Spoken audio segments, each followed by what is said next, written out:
nesse ano que para nós é o ano da esperança, ano 2021, Deus colocou no meu coração esperança para os últimos dias. Esperança para os últimos dias. Eu creio mesmo, irmãos, estamos vivendo os últimos dias. Essa é a palavra do Senhor.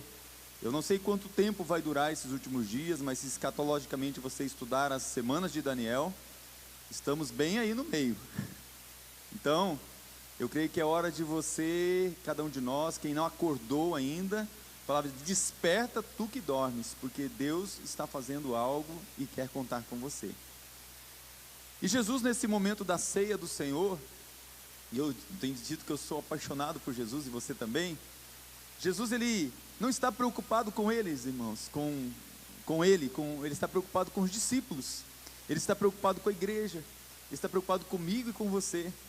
Jesus, ele, nesse dia da ceia, nesse momento ali, ele lava os pés dos discípulos, ele conforta os discípulos, e ele fala de algo tremendo, ele fala assim: olha, eu não vou deixar vocês sozinhos. E ele fala também: olha, e para vocês ficarem mais tranquilos, além de vocês não ficarem sozinhos, eu vou preparar lugar, para que onde eu estiver, vocês estejam também. E Jesus começa a dar esperança para nós, para a igreja, para aqueles que estão aqui agora, para os últimos dias. E como ter esperança nos últimos dias? Como viver essa esperança, entendendo que Jesus Cristo é a esperança da glória, mas que você precisa viver aqui na terra com essa esperança de uma maneira que possa ser um poder na sua vida. Jesus, após a sua crucificação, você sabe que depois ele vai passar pela cruz, ele vai ressuscitar. Após a sua ressurreição, ele ficou 40 dias ainda aqui na terra, e de maneira visível ele ficou aqui, e não só ficou para dizer: ó, eu estou vivo, preparando a igreja, preparando os discípulos. E é interessante que nesse tempo da ressurreição de Jesus Cristo, muitas pessoas que haviam sido mortas no dia da ressurreição de Cristo, eles ressuscitaram também, e eles foram vistos também vivos. E Jesus Cristo ficou 40 dias ali com os discípulos, e ele preparou para algo que ia acontecer. Ele preparou para uma promessa, que era uma promessa do Pai, e para algo que deveria acontecer em todos os discípulos. E para que eles entendessem o que ia acontecer, a palavra do Senhor que um pouquinho antes dele partir, ele soprou sobre eles do Espírito Santo. E eu quero dizer para você que ainda existe esperança para esse mundo. Eu quero que você abra sua Bíblia em Atos 2,17, que quando Jesus Cristo falou para eles esperarem, Lucas registrou, e o livro de Atos está registrado, como que seria essa espera, o que iria acontecer. Atos 2,17, baseado até para esse link com o tema da palavra, de esperança para os últimos dias. Olha o que diz Atos 2,17: é isto que vou fazer nos últimos dias. Aqui é Jesus falando, irmãos, porque Jesus é Deus, e é sobre isso que eu quero falar um pouquinho com você, que às vezes é fácil de você entender Deus como Pai. Eu falo que a Edilene sofre lá em casa, que eu vou fazendo perguntas para ela, que eu creio que é muito reflexo também do que é a vida dos irmãos. Ela fala: nossa, toda vez que você vai pregar, você vai fazer pergunta para mim? Então, às vezes eu pergunto a alguém: quem é Deus para você? A pessoa fala: não, Deus é meu Pai. É fácil a pessoa dizer que Deus é Pai, Criador. E quem é Jesus para você? Ah, Jesus, ele é o meu Senhor, o meu Salvador. Mas quem é o Espírito para você? É o Consolador, né? E eu já vejo uma certa dificuldade. Mas olha aqui: e isso é o que eu vou fazer nos últimos dias, diz Deus: derramarei o meu Espírito sobre todas as pessoas. Os filhos e as filhas de vocês anunciarão a minha mensagem. Os moços terão visões, e os velhos sonharão. Aleluia. Era a mesma profecia lá de Joel, porque Pedro, quando acontece o Pentecostes, Pedro explica que o que aconteceu foi o que Joel profetizou lá em Joel 2,28, que o Senhor ia derramar do seu Espírito sobre todos, mas que isso ia se estender até os últimos dias. Os últimos dias nós estamos vivendo. Aleluia, amém. Conta-se uma história, e eu gosto muito de criança. Criança, você pensa que ela está, quando criança vem no culto, e eu não tive o privilégio, eu tenho pessoal que está com saudade do mimo, E o mimo vai voltar, viu, gente? Amém? Em breve, né? Em breve. Mas eu me lembro que eu não tive o privilégio de mim, mas eu tinha que assistir o culto do lado da minha mãe, né? E eu observo hoje as crianças, como as crianças parece que não, elas estão atentas. E conta-se que uma avó, né, que tem mãe que não leva na igreja, ela sobra para a avó, né? Aí a avó tem aquela preocupação, que uma avó estava com a netinha no culto.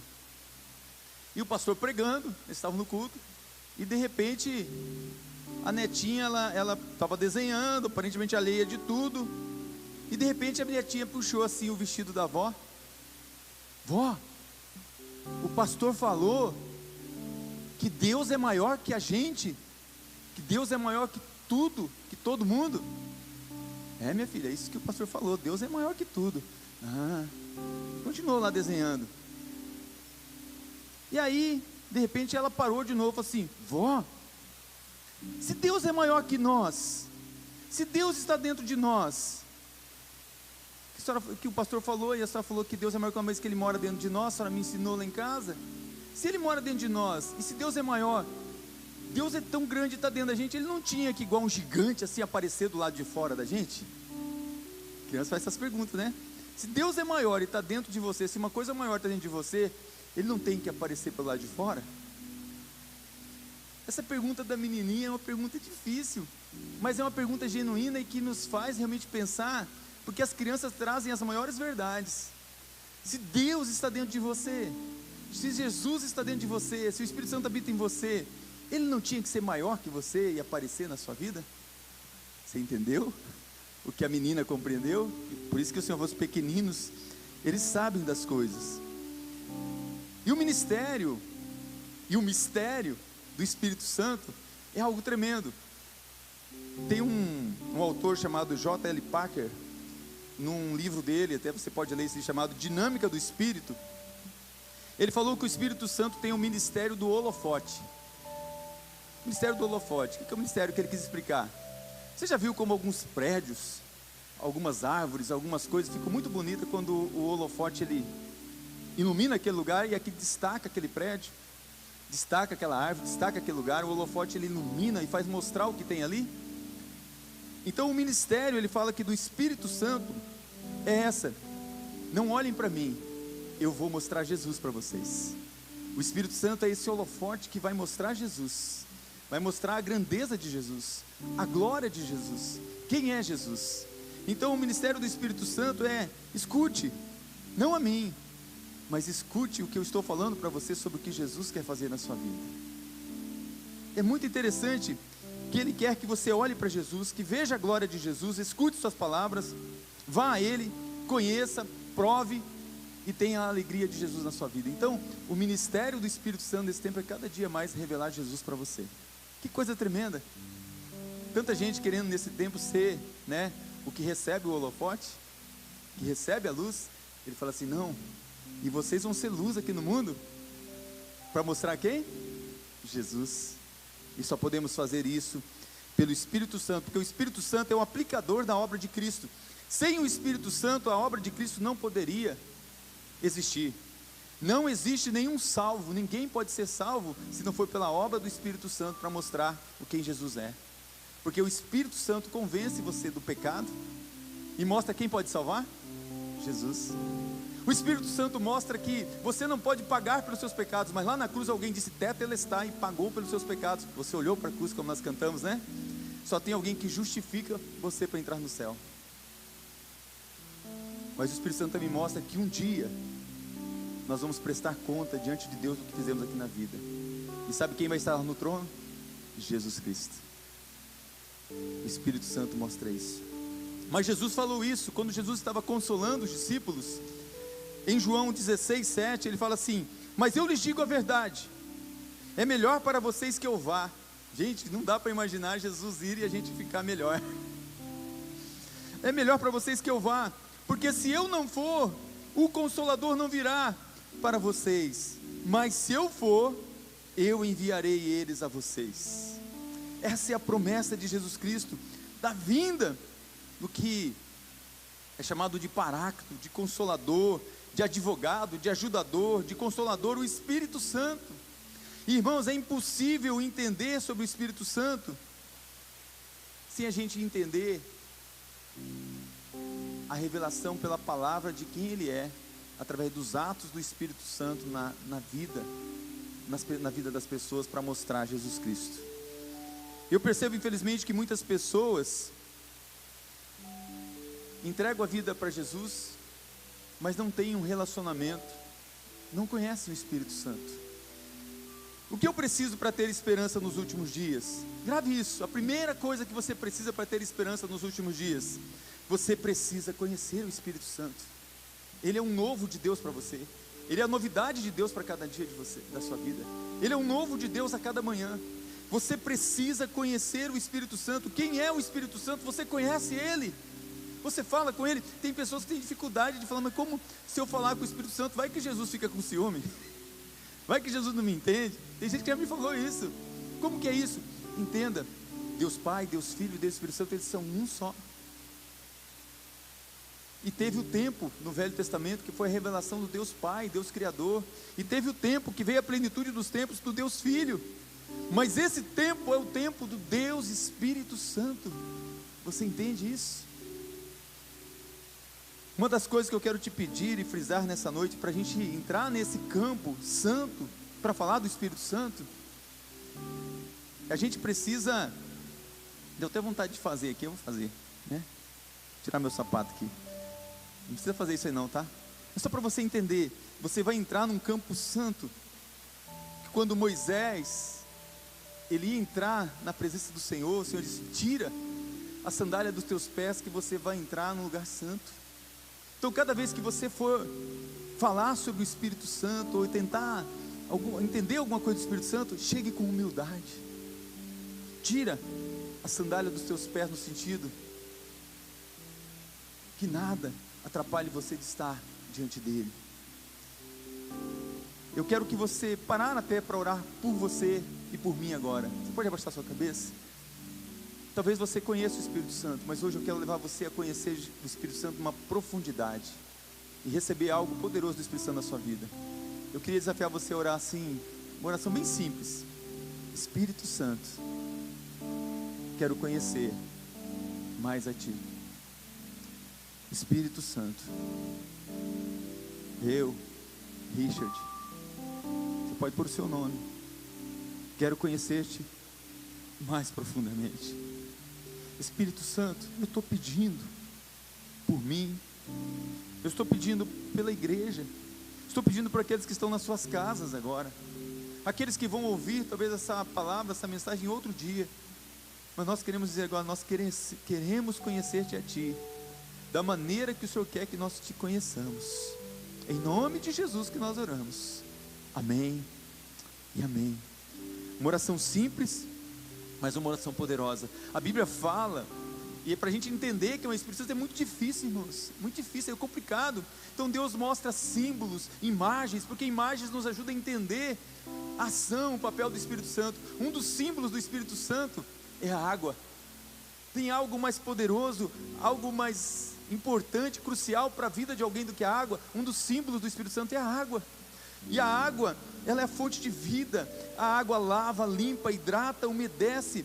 As escrituras dizem que a água sempre é para trazer vida. Sempre que tudo está desmoronando, tudo está transtornado, tem um rio que sai do trono de Deus e traz água para você. Rios de água viva vão fluir na sua vida. A água tem esse símbolo, né? Esse papel do Espírito Santo. A água traz refrigério, mas não é só água. Poderíamos pregar só sobre isso, né? Estudar sobre isso. Mas tem um outro símbolo, é o vento. O pastor Fábio citou, a gente cantou aqui, o vento. Lá em Ezequiel mesmo, quando tinha aqueles ossos secos, no final de tudo, que cada osso se colocou em cada lugar, quando foi profetizado, de repente, soprou-se sobre aquele cadáver, e se colocou em pé um grande exército. Nós até cantamos uma canção aqui, se colocou em pé. Quando Lázaro estava morto, com certeza o fôlego de vida veio sobre ele. Lá em Gênesis, quando o homem foi feito, a palavra é ruá ou pneuma, as duas palavras que é o sopro, o vento. Jesus mesmo disse aos discípulos em João 20, 22, olha, vocês vão se preparar agora para a promessa do Pai, mas vocês não podem ir de qualquer jeito. Soprou sobre eles do Espírito. O Espírito é esse vento. João 3, quando Jesus está tendo aquela conversa com Nicodemos, ele fala o seguinte, João 3,8: o vento sopra onde quer, você ouve o barulho que ele faz, mas não sabe de onde vem nem para onde vai. Assim é todo aquele que é nascido do Espírito. Ninguém controla o Espírito, é o Espírito que tem que te controlar. É o Espírito que sopra onde ele quer e como ele quer. Mas um outro que eu gosto demais, símbolo do Espírito, o fogo. E a palavra fala de Deus em Hebreus 12, que nosso Deus é um fogo consumidor, e aonde está o fogo de Deus é a presença do Espírito. E esse fogo, ele purifica. Ele não é somente juízo, mas ele é para purificar. O fogo aquece, ilumina. Você sabe que no deserto, quando o povo estava passando pelo deserto, o frio era intenso à noite, e uma coluna de fogo estava com o povo o tempo todo. Era o Espírito Santo o tempo todo ali. Fogo do Espírito. No Pentecoste, o fogo desceu em forma de línguas de fogo. Espírito Santo. Um outro símbolo, que é talvez um dos mais representativos que você mais vê do Espírito Santo, a pomba. A pomba. Os 4 evangelhos, eles insistem em mostrar o símbolo do Espírito Santo como a pomba. Quando Jesus foi batizado, pairou ali em forma de pomba o Espírito Santo e disse: este é meu filho amado, de quem eu me comprazo, de quem eu tenho muito prazer. Sabe o que a pomba simboliza? Amor, humildade. Deus diz assim: eu te amo. É por isso que Cantares de Salomão, quando você vai ver lá a linguagem do amor, fala muito da pomba. Quando alguém quer soltar algo que representa a paz, né, solta uma pomba, porque representa isso. Até mesmo na arca, né, de Noé, a pomba foi lá para trazer a boa mensagem, o raminho, que as coisas estão melhorando. Mas também, um outro símbolo precioso, podem ficar, né, cada símbolo dá vontade de você estudar, né, bastante. O azeite, o óleo. Salmo 133 diz: ó, quão bom e quão suave é que os irmãos vivem em união, é como o óleo que desce. O sacerdote recebe o óleo, os reis recebem o óleo, a consagração é com óleo, o enfermo é ungido com óleo. Lá em Tiago fala sobre isso. O óleo, ele é alimentação, iluminação, lubrificação para não enrijecer, vitalizar a pele, os cabelos, curar enfermidades. O azeite representa o frescor, abundância, remédio. Se a gente for pregar aqui e falar só do óleo, você sabe, né? A unção, a presença do Espírito. Mas um outro símbolo que é fantástico é o selo. Sabe quando algo é autenticado, precisa do selo? É o Espírito Santo que autentica você e diz assim: agora é filho, é filha, é herdeiro, é herdeira, o inimigo não toca, agora é menina dos olhos, é menino dos olhos. Ele autentica que você tem um dono, o selo do Espírito. Agora preste atenção, se você juntar esses símbolos, água, vento, fogo, pomba, azeite, selo, ainda assim você fica difícil de entender. Como que eu posso entender que eu falo, mas o Espírito Santo, eu vou, ou vento, ou fogo? Não, você precisa entender que tudo isso são características de uma ação do Espírito Santo, mas o Espírito Santo é uma pessoa. É uma pessoa. A Bíblia representa uma pessoa como alguém que pode realizar coisas pessoais, relacionais, como falar, pensar, sentir, agir. O Espírito Santo é uma pessoa. Amém? Diga amém.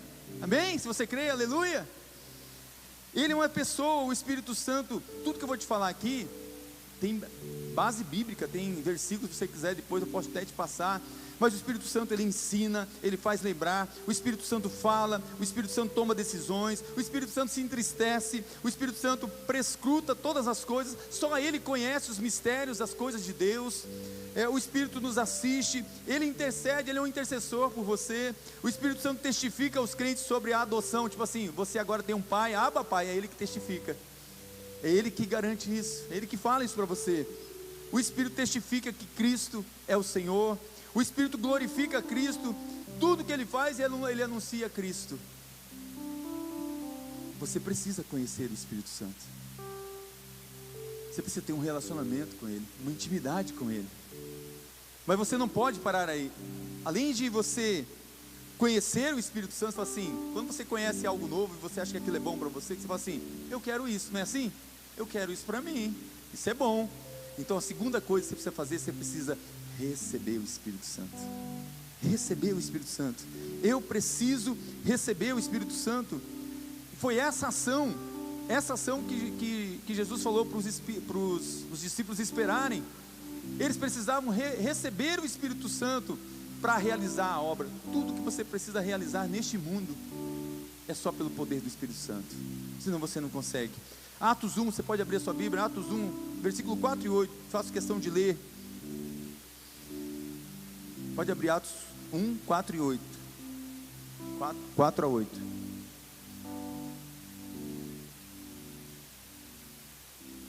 Jesus estava com eles ainda. Estando com eles, determinou-lhes que não se ausentassem de Jerusalém, mas que esperassem a promessa do Pai, que disse ele: de mim ouvistes. Porque na verdade João batizou com água, mas vós sereis batizados com o Espírito Santo, não muito depois desses dias. Aqueles, pois, que se haviam reunido, perguntaram: Senhor, dizendo assim: Senhor, restaurarás tu neste tempo o reino de Israel? E disse-lhes: não vos pertence saber os tempos ou as estações que o Pai estabeleceu para seu próprio poder, mas recebereis a virtude ou o poder do Espírito Santo, que há de vir sobre vós, e ser-me-eis testemunhas, tanto em Jerusalém como em toda a Judéia, Samaria, até os confins da terra.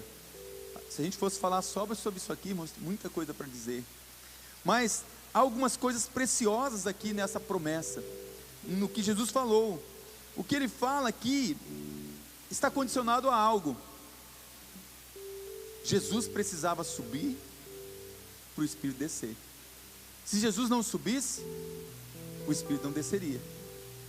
E quando Jesus subiu, o Espírito desceu. O Espírito Santo não poderia ser derramado sobre a igreja, a não ser se Cristo subisse aos céus. Olha o amor de Jesus por mim e por você. Se a gente começasse a entender a grandeza disso. E aqui nesse texto há algo inserido que é tremendo, há uma promessa ali. Ele fala assim: vocês fiquem, porque essa promessa é do Criador, do sustentador, do governador. É o Pai, é o Abba que está dizendo. Jesus está falando assim: o Pai prometeu. Então tem uma promessa aqui: eu vou derramar do meu Espírito. O que Jesus estava falando, ele estava só relembrando o que João tinha anunciado. Lembra que ele falou assim: olha, não teve profeta maior do que João. Por quê? Porque João estava anunciando a maior promessa do que iria acontecer com a humanidade. Jesus Cristo viria. E João fala, né, que ele falou: eu batizo vocês com água. Mas João foi mais fundo ainda: mas vai vir aquele que vai batizar vocês com o Espírito e com fogo. Olha o que diz João 16:7. Todavia digo-vos a verdade, que vos convém que eu vá, porque se eu não for, o Consolador não virá a vós, mas se eu for, eu enviarei ele. Quando o Pentecoste acontece, quando o Espírito Santo desce, Pedro interpreta o derramamento do Espírito Santo usando a profecia de Joel, que nós citamos aqui, que é a promessa da efusão do Espírito Santo, de Joel 2. Só para você entender que o que é profetizado em Jesus se cumpre.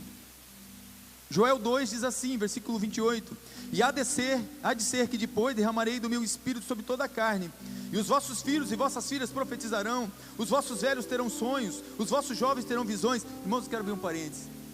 Deus tem dado muitos sonhos para pessoas aqui da igreja. Deus tem dado visão para a igreja. Deus tem dado visão para os seus pastores. É um tempo que o Espírito Santo está agindo, está mostrando. Tem muitas pessoas que têm me procurado: pastor, eu estou sonhando, estou tendo visão de coisas tremendas, maravilhosas. E diz também sobre os servos, sobre a serva naqueles dias. Eu gosto muito dessa palavra, que no Pedro, quando ele fala assim: nos últimos dias. E Joel fala naqueles dias. Irmãos, eu creio que nós estamos vivendo naqueles dias. E é os últimos dias também. Então a grande promessa do Pai era o derramamento do Espírito.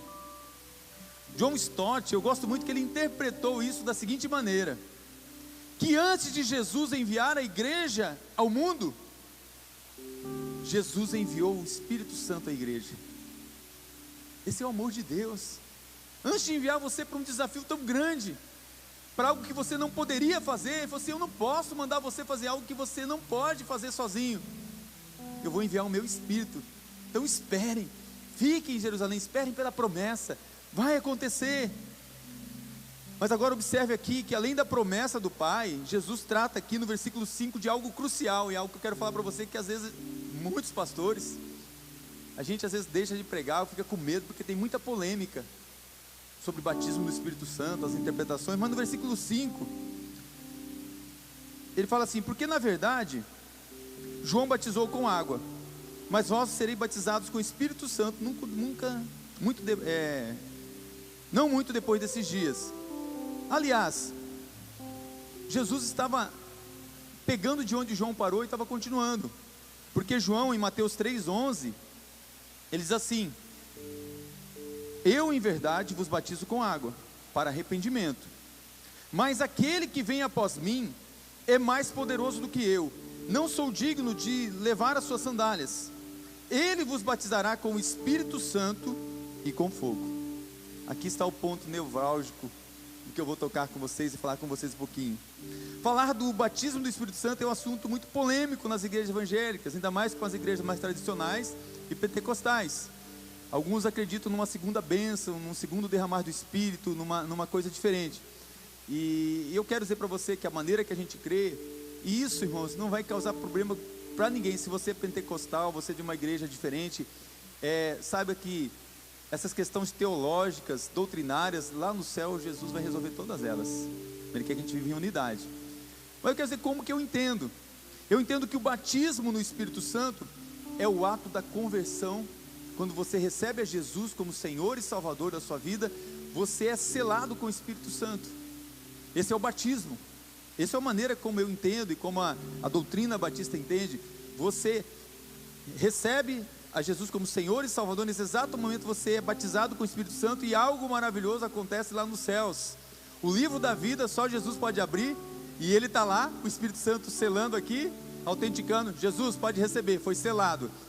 E Jesus escreve lá no livro da vida, que só ele pode abrir, o nome do João, da Maria, do Pedro, do Paulo. É ele que faz isso. Então,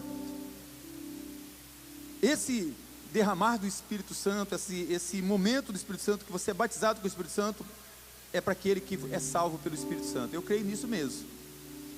É impossível que alguém se arrependa dos seus pecados, que creia em Jesus Cristo verdadeiramente, se não for obra do Espírito Santo. Ele precisa ser batizado e selado pelo Espírito Santo. Você está entendendo? É impossível.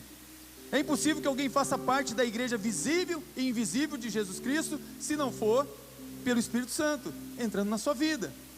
Mas o batismo que João falou, e Jesus aqui, ele não trouxe isso, mas tem essa conotação, porque ele vai falar de revestimento. Tem um batismo com fogo aqui. Tem um batismo com fogo.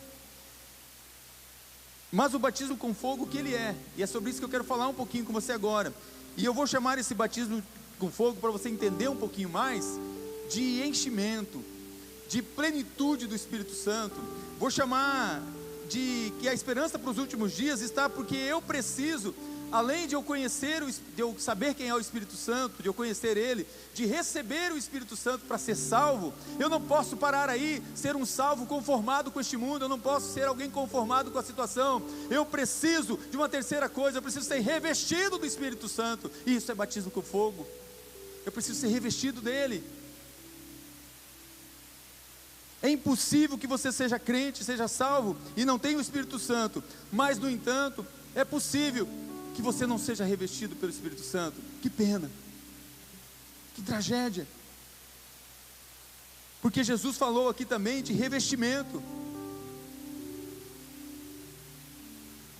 Porque uma coisa é você ter o Espírito Santo. Uma coisa é você ter o Espírito Santo. A outra coisa é o Espírito Santo ter você. Uma coisa é você ter o Espírito Santo presente na sua vida.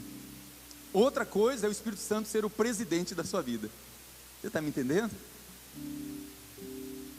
Uma coisa é você ser habitado pelo Espírito Santo. Outra coisa é você ser cheio do Espírito Santo, da plenitude do Espírito Santo, ser revestido por Ele.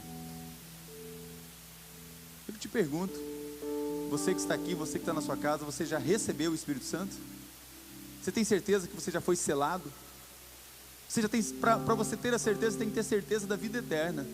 Você tem que ter certeza que você já recebeu o presente da vida eterna. Tem que ter certeza que o seu nome já está no livro da vida. Isso é receber o Espírito Santo. E você que já tem o Espírito Santo, você já está cheio do Espírito Santo?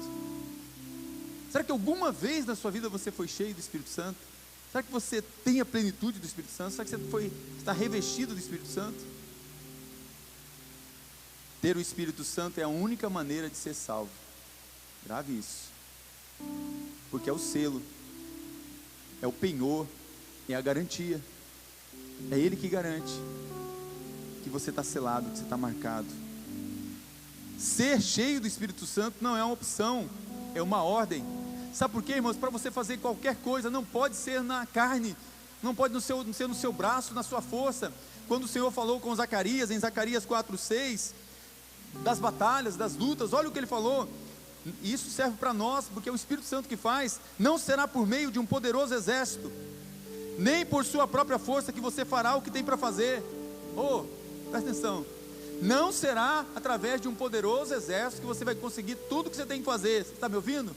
Você tem muita coisa para fazer, muita coisa para realizar. Não vai ser com um poderoso exército. Mas olha o que ele diz: mas pelo poder do meu Espírito, sou eu, o Senhor, que estou falando. Sou eu que estou falando. É a palavra do Senhor, irmãos. Beba dessa palavra. Sem a ação do Espírito Santo não haveria nenhum crente, nenhuma igreja. Haveriam clubes, como infelizmente ainda existe, muitos clubes. O Espírito Santo é quem aplica a obra de Cristo em nosso coração. É Ele quem gera vida biológica e espiritual. John Stott, eu gosto muito de John Stott, já notou isso, né? Ele diz que o maior problema da igreja hoje é a polarização. Uns distorcem a doutrina do Espírito Santo, outros só falam dela, outros ainda apagam o Espírito. Fala-se muito do Espírito Santo, mas tem muito pouco do Espírito Santo. Irmãos, eu conheço bem de igreja. Às vezes gente com desculpa de não ter o Espírito Santo fala: não, mas a gente precisa de um culto solene. É ordem, decência. Não, ordem e decência sempre vai existir. Deus é Deus de ordem, Deus é Deus ordeiro. Onde o Espírito Santo de Deus está, tem que ter paz, tem que ter ordem. Mas essa desculpa de culto solene, logo se introduziu pessoas que começaram a falar de culto solene, e a ênfase era a capacidade intelectual do pastor.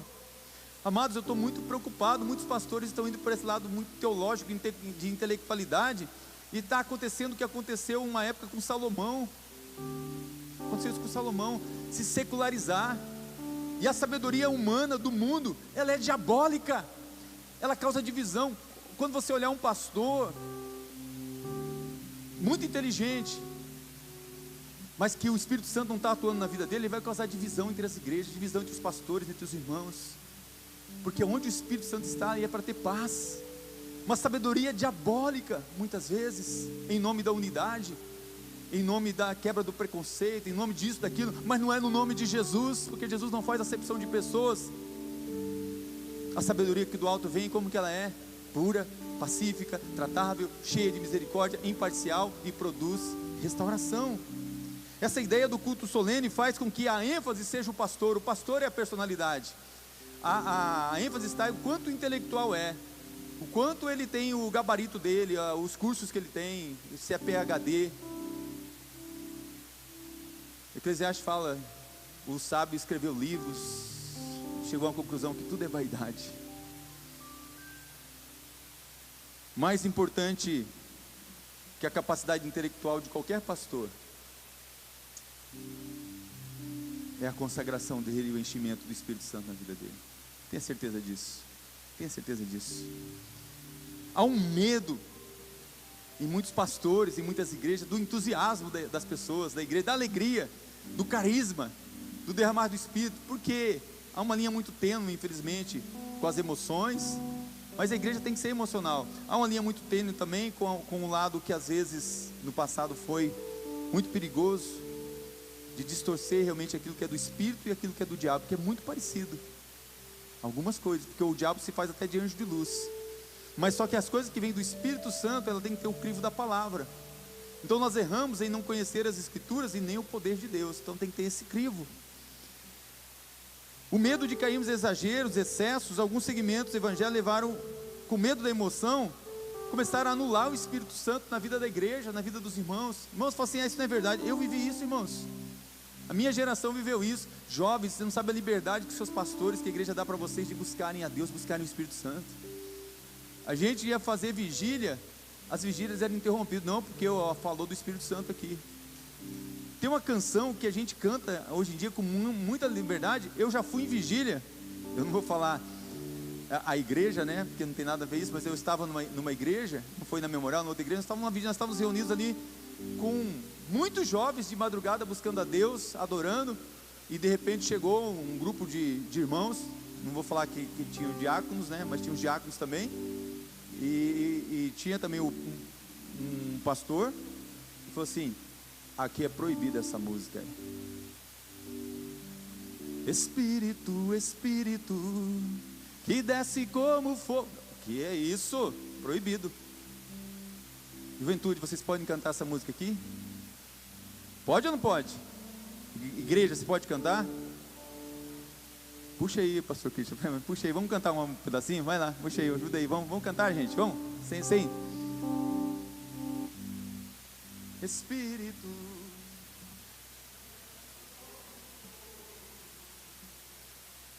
vem como em Pentecoste e enche-me de novo. Vocês estão afinados, eu não vou arriscar aqui não. Mas gente, era um medo do entusiasmo, o medo do Espírito Santo.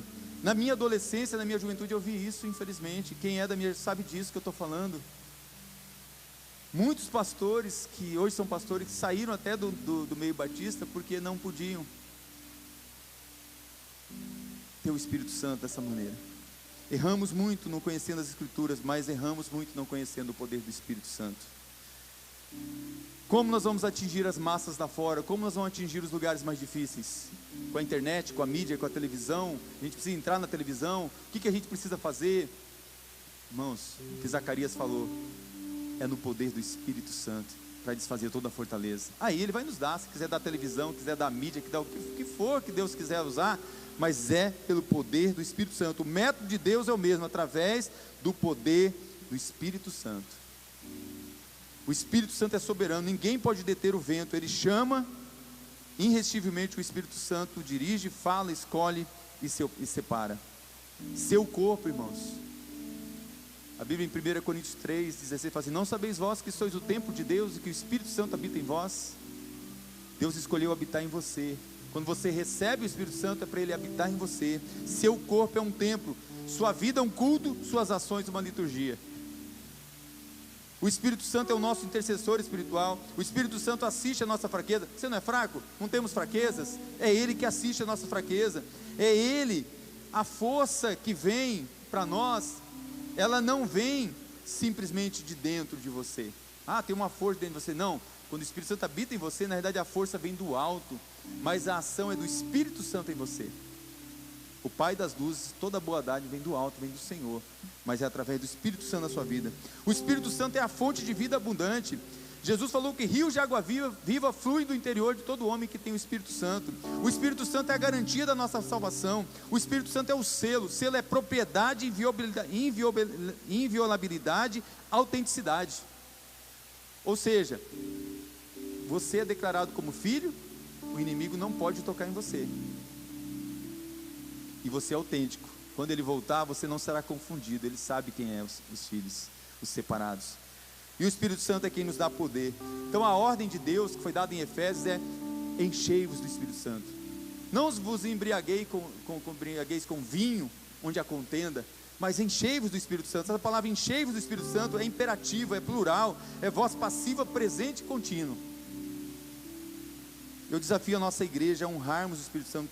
Temos pecado com o Espírito Santo, temos entristecido o Espírito Santo, temos falhado, irmãos, temos muitas vezes errado grandemente. Então, se você precisa conhecer quem é Ele, se você precisa receber, precisa ser revestido, tem uma última coisa que você precisa manter o Espírito Santo na sua vida.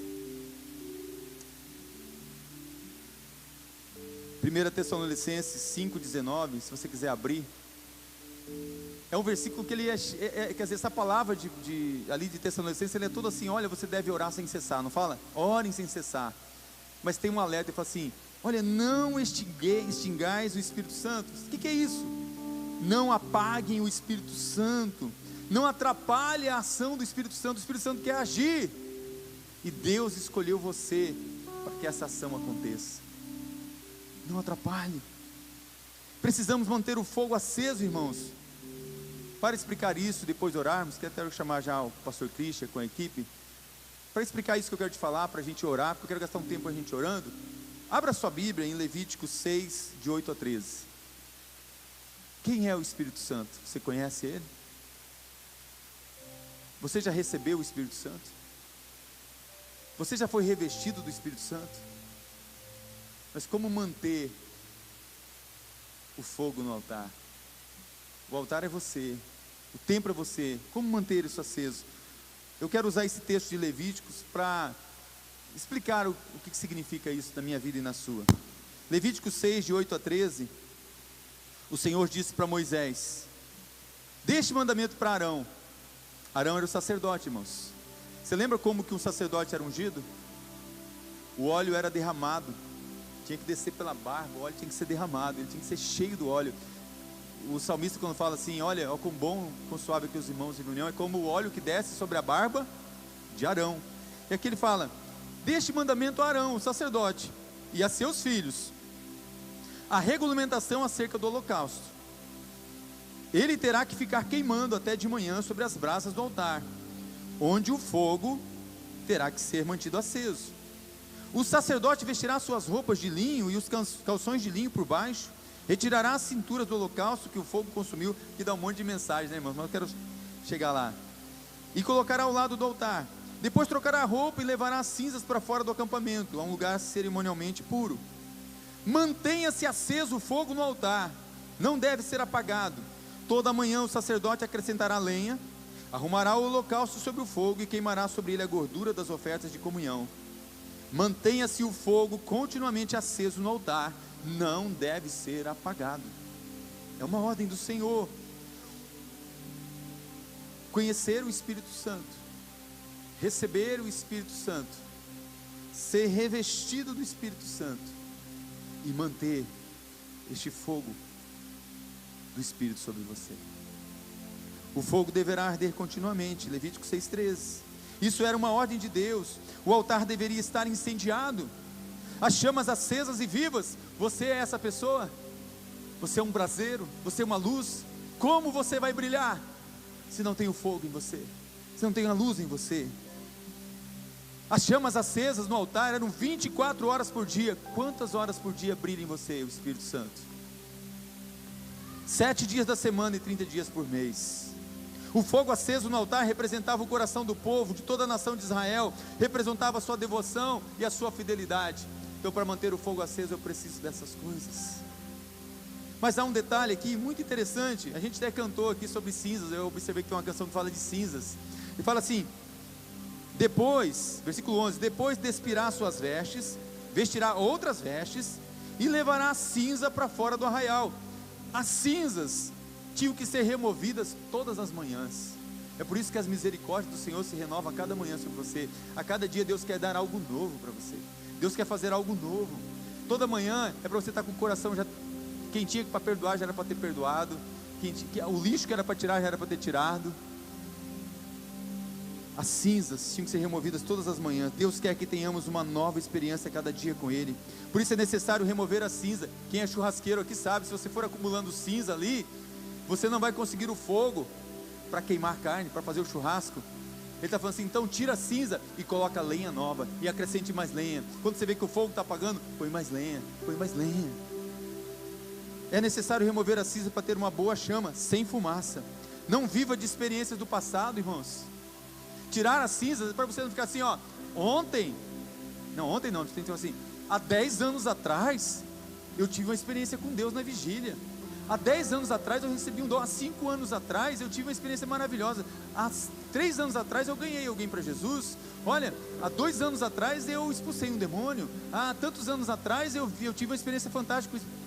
Mas a experiência de ontem foi para ontem. Tire as cinzas Deus tem um novo para você, uma experiência a cada dia com o Espírito Santo, algo novo, algo novo. Deus tem algo novo para você hoje. Você crê? Você recebe? Você toma posse? O sacerdote colocava lenha no altar toda manhã. Então toda manhã eu preciso da palavra do Senhor. É por isso que eu mando versículo. É por isso que eu estou incentivando você a buscar Deus, a orar, a receber palavra boa aqui. Toda manhã você precisa de alimento. Você não come para sobreviver. Você precisa da palavra de Deus para viver. Você precisa de lenha nova, de oração, de comunhão, de louvor. Talvez a cinza, me lembrei que talvez a cinza é alguma música que você tem que parar de ouvir, algum tipo de atitude que você tem que parar de praticar. É uma cura, uma restauração, um vício. É uma cinza que tem que sair. O sacerdote colocava lenha nova no altar. O fogo, pois sempre arderá sobre o altar, não se apagará, mas o sacerdote acenderá a lenha nele cada manhã. Nós temos acendido lenha. Todo sábado de manhã nós estamos orando ali. Os intercessores estão orando. Você quer vir orar?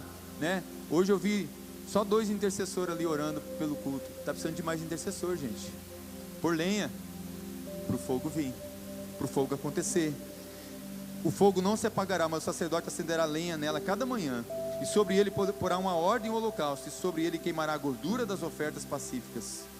Como podemos colocar lenha nova no altar toda manhã? Deus não te chamou para gerar fogo estranho. Nadab e Abiú quiseram acender o fogo no altar. Haviam enchido a cara, bebido vinho, e acenderam o fogo do jeito que não era para acender.